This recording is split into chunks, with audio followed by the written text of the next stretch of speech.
My wife told me to shut my mouth in front of a bunch of people at a kid's birthday party. Original post. My wife and I are at odds lately over her sister-in-law, who is also her best friend, married to her brother. Long story short, she bends over backwards to accommodate their every ask, including babysitting, errands, etc. This extends to volunteering me to help them without my knowledge or consent, etc. She never sees my point of view or agrees with any criticism of them I have. We were at my nephew's birthday party today. My sister-in-law is the one who's hosting it, so my wife is super keen for things to go well. Things were going okay. My daughter 3 was a bit upset because her balloon animal had accidentally been popped, so she's standing with my wife getting a cuddle. And a boy older than her, about 5 or 6, sprints into her and knocks her over. She's crying obviously, and I picked her up. My wife is making a joke of it, saying, "Oh, she needs to watch where she's going." I said back to her, "Don't blame her for getting bowled over by the bigger boy." Now, apparently the mother of this other kid was in earshot, which prompted my wife to tell me, in front of one of her other best friends and a couple of other guests, to shut my mouth. Then she had a cheek to tell me to not have a moody face. 15 minutes before this post, I sent an email to a divorce lawyer for a consultation. I finally reached my limit. Now for the top advice before reading the updates. A lot of anxious people pleasers are like this. Once they feel secure in a relationship with you, they stop trying to please you and use you as a tool to please others. Generally, it's because they fear they and their loved ones will be reviled if they don't act like doormats. She is categorizing you and your baby in her head as part of her in a way, and that makes you and the baby subject to all her irrational fears of rejection and ostracism. The displeasure of others are terrifying, but you are not an other. I think I do this on a lesser scale. I'm a bit conscious about it, but I need to stop.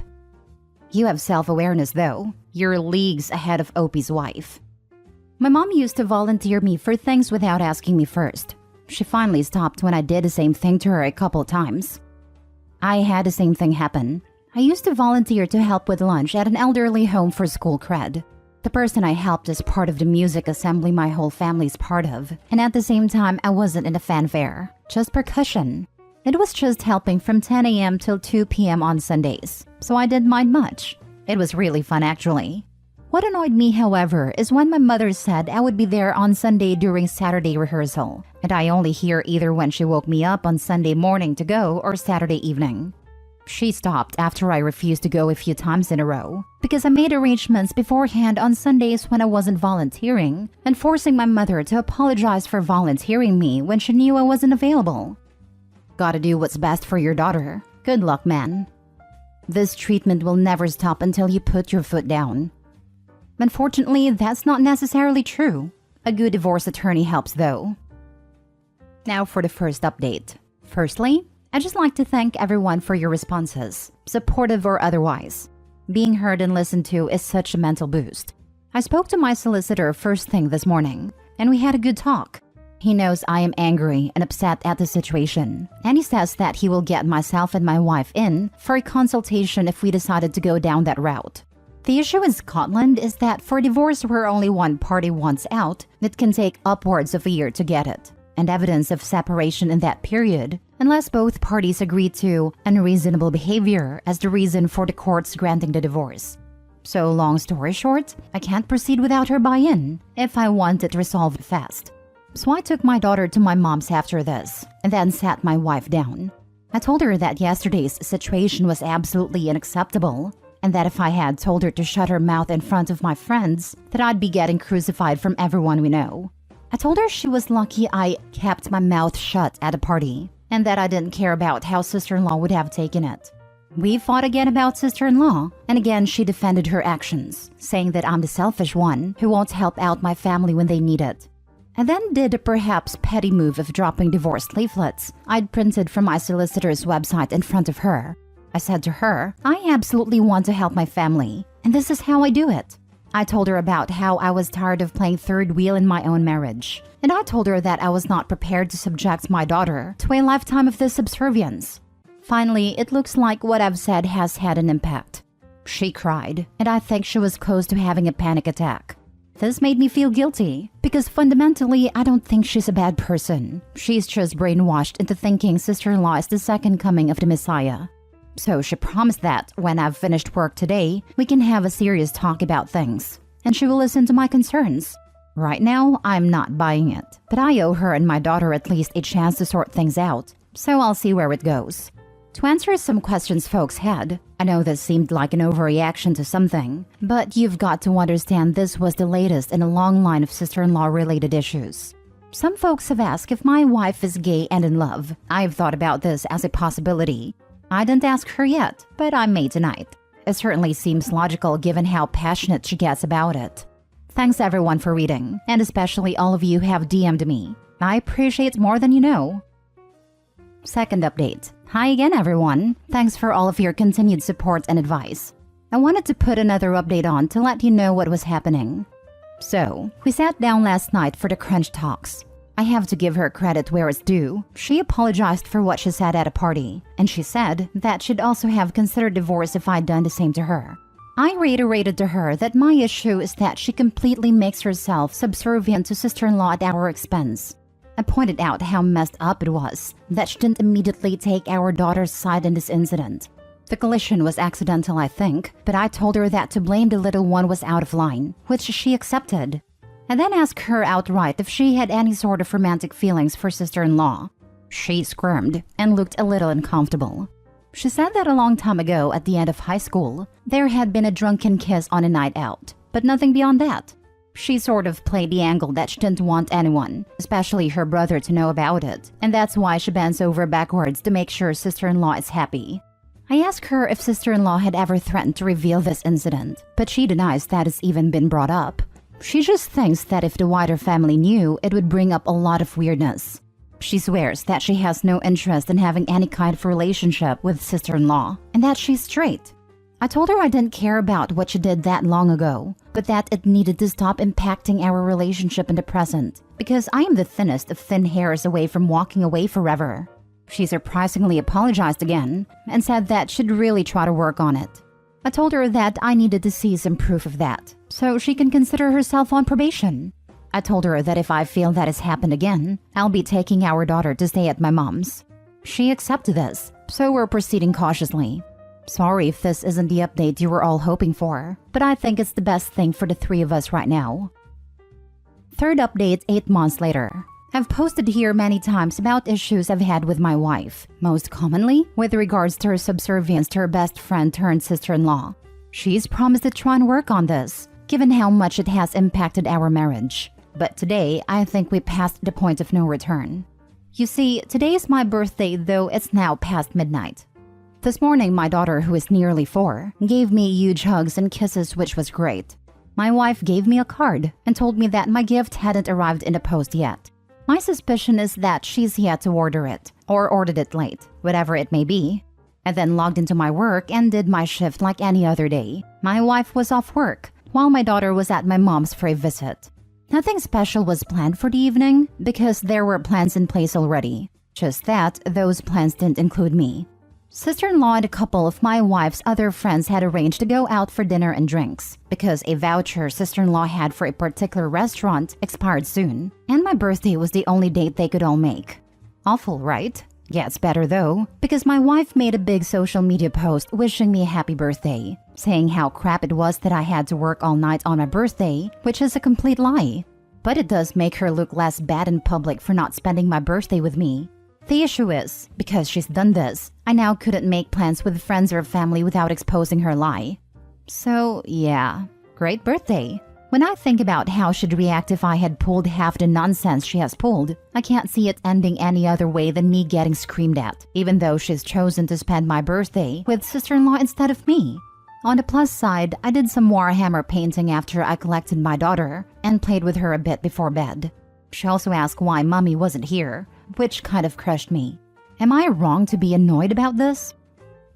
Wow, on the social media post. When she sees you, she sees a doormat, so that's why she's walking all over you.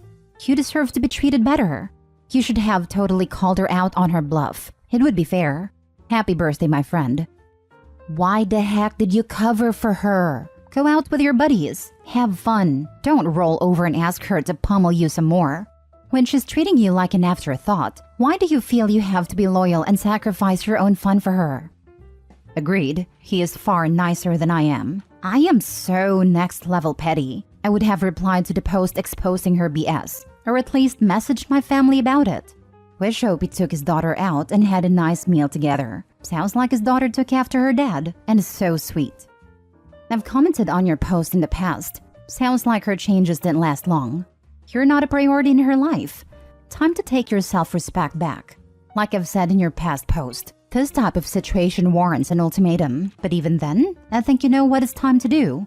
My advice, get your affairs in order before you drop the divorce, as I'm sure she will go scorched earth on you based on the knowledge of that FB post, making herself look good.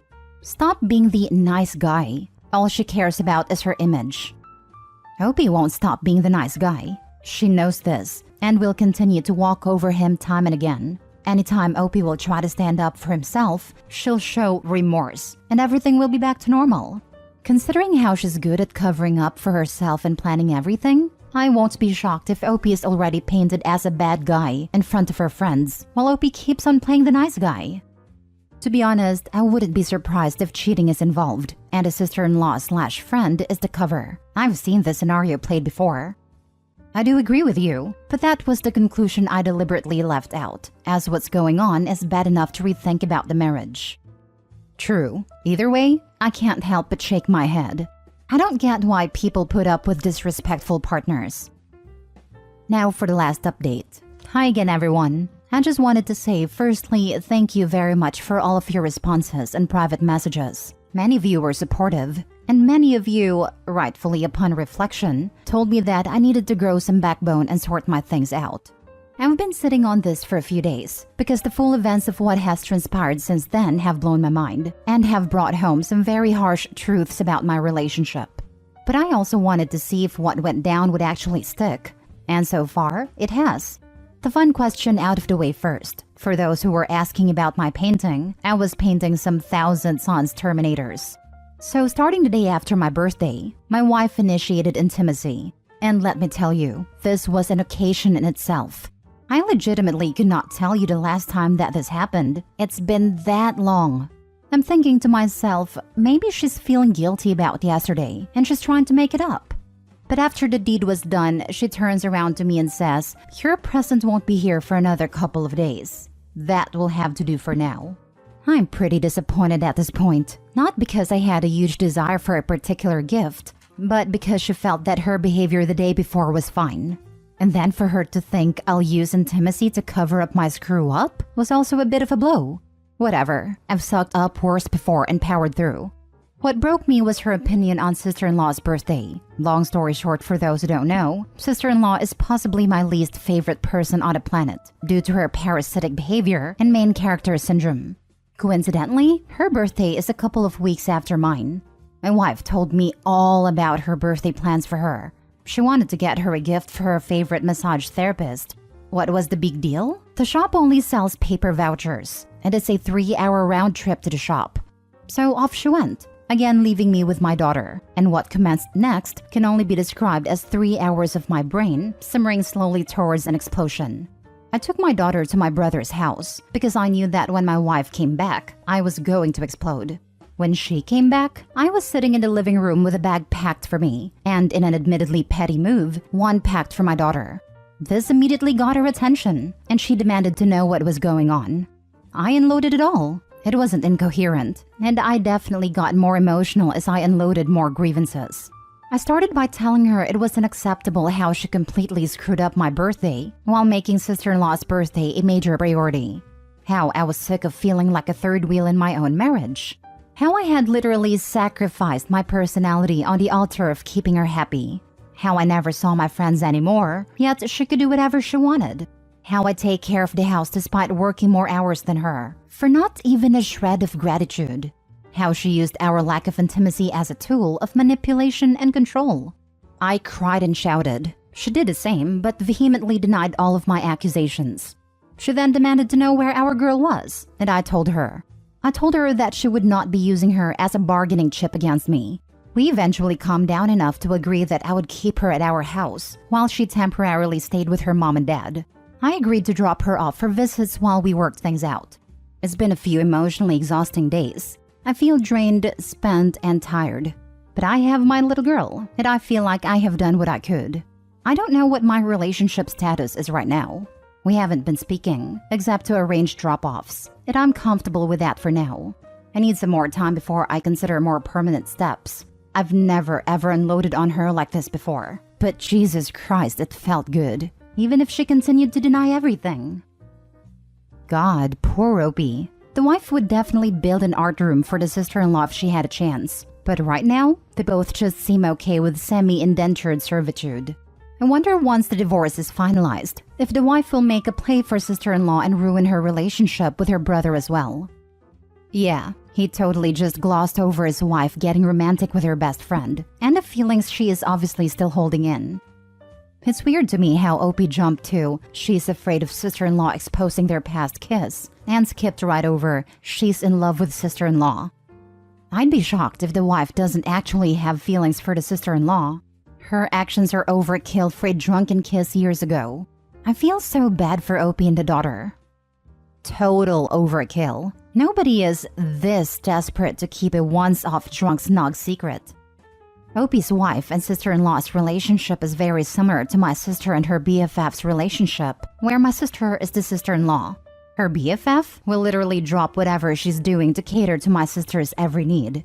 My sister is very charismatic and manipulative, and can easily drop anybody in her life without thinking twice. And after her BFF disagreed with her on a couple of small occasions, my sister dropped her. Her BFF comes crying to me, and after a few months, they're friends again. But this time, her BFF never disagrees with her and will do anything, like drive across country by herself for her. Manipulative people love to surround themselves with people that are easily manipulated. This will be a situation where Opie will find himself being happier as a single parent, and his daughter will likely be happier spending time with him.